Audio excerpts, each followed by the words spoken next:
Hi everyone, here's the Book Chemist once again. Today I'm reviewing Pechorin by Alessandro del Guado, the first book put out by Faction Books, a brand new publishing house that was recently established by my friend Claudia together with her partner. Pechorin is a long love letter to Russian literature, and especially to 19th century Russian literature and to the great classics of the Russian canon. As I was reading this story of this young officer in the Russian army who started attending university in Moscow as a young man, but much to the dismay of his grandmother decided to leave his studies and join the army and become an officer, and is now stationed in St. Petersburg, I noticed that something weird was happening. Very early in chapter 1, Pechorin goes to a party in the house of a local nobleman, and I felt like I knew this person. I was like, hold on a minute, I feel like I should know this character. And I did, because the nobleman was Count Kuragin from War and Peace. These types of references, these types of games are just one of the ways in which the love that the novel shows for the zeitgeist, the thought patterns, the spirit of the 19th century in Russia shows, and it's really perceptible in the course of the narrative. Reading Pechorin reminded me of the introduction to my edition of War and Peace. The introduction, I believe, written by Anthony Briggs. It's the Penguin Clothbound Classics version. And there's a passage in that introduction where Briggs says something that has stayed with me, where he talks about the power of these great Russian authors. He says how, and I'm quoting here, they know and they can showcase the fact that virtually everyone, even people in advantageous or privileged circumstances, finds the living of life a worrying and difficult business most of the time. And you really perceive that in Pechorin, it really shows the concerns and the difficulties that plague this otherwise fairly privileged young man, his very wealthy grandmother, who has views on his life and on the trajectory she wishes it would take, on the many people he meets throughout his journeys across Russia. The characters in Pechorin pulls off this rather difficult trick that you see a lot in the great Russian novels, where these characters are very believable and very convincing specimens of their specific class, their specific background, army officers, peasants, members of nobility, and so forth. They're really convincing, but at the same time, they're also larger than life. They become almost archetypes for these categories, and even more, they become archetypes for the great passions that animate people, for their determination, their ennui, their doubts, their hesitancy, their all of these forces that animate us and plague us at different times. I find the character of the Barand particularly interesting. He is probably the main antagonist of the novel, especially in its early part, and possibly my favorite character. And he is the son of the French ambassador to St. Petersburg.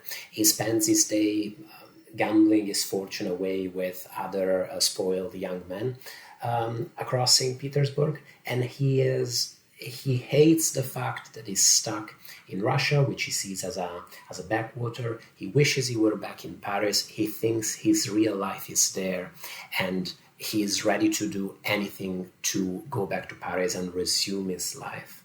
And Debarant reminded me of some of maybe the worst aspects of myself, as somebody who is also always thinking that his real life resides somewhere else and is always busy imagining a better life in some other location, and in that sense fails to appreciate what's in front of him and fails to appreciate what life has to offer right here and right now.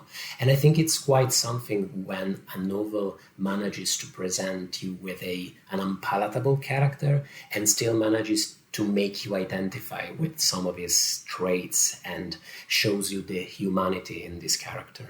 Possibly the most impressive feat in Pechorin is the fact that the writing, the style of the prose, the atmosphere of the book are very mimetic and imitate the style of 19th century Russian fiction in a way that is really convincing and captivating. This is clearly the work of somebody who spent a long time studying those works, immersed in those works. To put it differently, this is not Mason and Dixon. It's not a historical novel that's steeped in a given time period, but also nods cheekily toward the present and acknowledges the fact that it's a work of the present. It's very much a work that's immersed in the zeitgeist of mid-19th century St. Petersburg and Russia.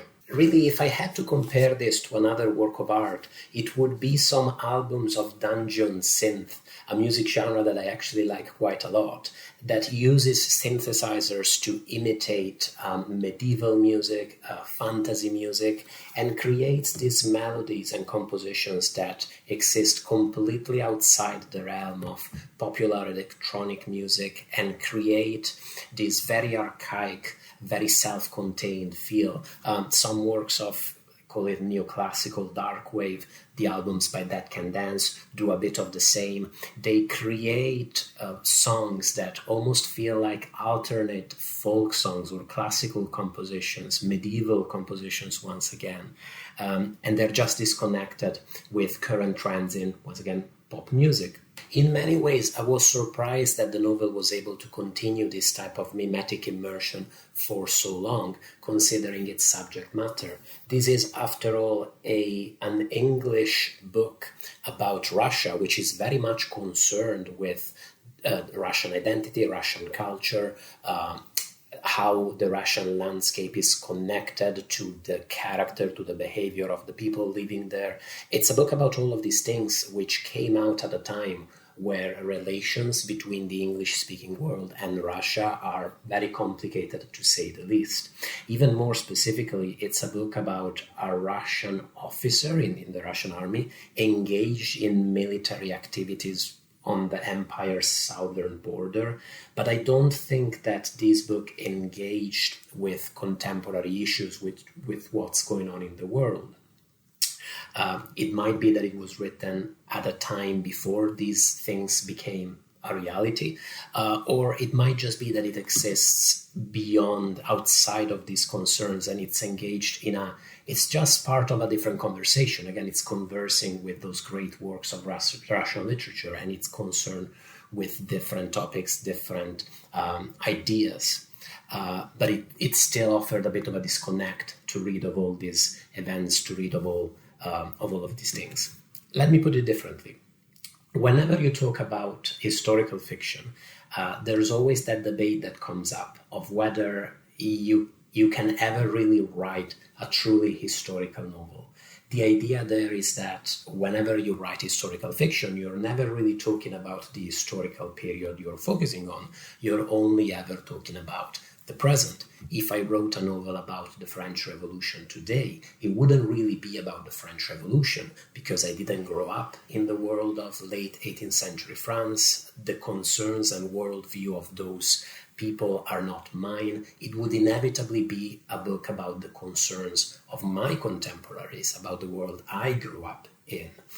I've always assumed that that's why works such as, once again, Mason and Dixon by Thomas Pynchon include all of those funny anachronistic elements and nods. It's a way for the novel to acknowledge that while it's playing at being a work of 18th century fiction, it's still ultimately about the contemporary world and cannot help but be like that. And I always assumed that was the case. I always fell into the school that believed that you can only ever write about yourself, about the present, in spite of all your research and in spite of all your best intentions.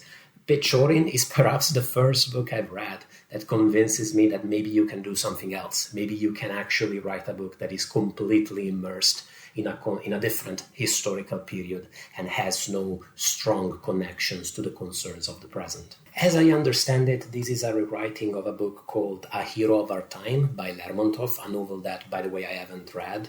And perhaps that captures the question that was left in me as I read the novel and as I finished it. Is Pechorin a hero of our time, like the preface to the book, to the novel, seems to argue? It seems to me that Pechorin is a hero for a different time and not so much for ours. And I wonder, I was maybe expecting the book to engage with that question a little more, or perhaps I am missing some aspects of the question because I am not so well versed with the full canon of Russian literature. I think Pechorin is quite a captivating read. Some of its passages, especially the duel scenes in the book, really capture the intensity of feeling and the height of emotion of these strange, incredible moments in a person's life. Its pace is slow in a way that is quite leisurely and allows the narrator to delve quite deep into the psyche of its characters. In many ways, it reminded me of The Winged Histories, which is a very different novel. It's a fantasy novel, but that one too is written in a similar leisurely, rich style that also seems to maybe step aside somewhat from the modernist, call it modern tradition of prose writing, and to hark back to an older way, an older prose style, an older way of conceiving prose narratives and fiction. I've said it already, but it's clearly the work of somebody who's very immersed in the world of Russian literature and very passionate about it. So if you also have a passion for the great works of the Russian canon, I'm sure you'll find lots to appreciate in here, especially if you're a fan of Lermontov himself. And I'm sure you'll identify many more of the literary games and the nods that are present in the book. Thank you for watching the review. If I've convinced you to read Pechorin, to give it a try, I really look forward to hearing what you think in the comment section. Best of luck to faction books for the future, and thanks for watching the video once again. Bye everybody.